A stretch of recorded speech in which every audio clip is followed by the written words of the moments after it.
বন্ধুরা, আজকে মা বাড়িতে নেই, তাই আমি এইগুলো করেছি। ভাত করেছি, আলু মাখা হবে, এদিকে পেঁয়াজ মাখানো চলছে, এদিকে মুগ ডাল। দেখুন ডালটা কত সুন্দর হয়েছে, চেষ্টা করেছি সুন্দর করার, আশা করি সুন্দর হবে। এদিকে ডিম ভাজা আর হচ্ছে গন্ধরাজ লেবু।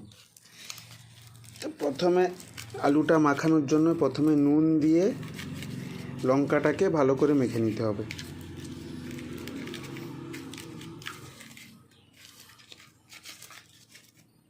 লঙ্কা পেঁয়াজ মাখানো হয়ে গেছে। আপনার চেষ্টা করে লঙ্কার পেঁয়াজটা না একদম যেন রস রস টাইপের একটা হয়ে যায়, তাহলে আলু মাখাটা হেভি টেস্টি হবে।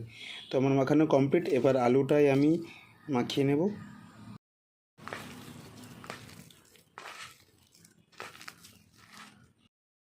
সো আলু মাখা রেডি, সব কিছু রেডি। এই দেখুন আজকে এইভাবে সাজিয়েছি শর্টে, এর থেকে আর কিছু মনে হয় সহজে হয় না।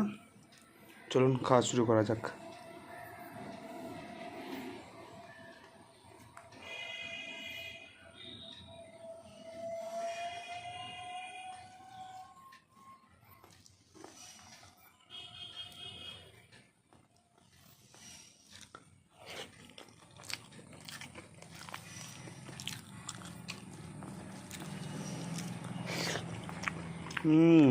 সেই টেস্ট।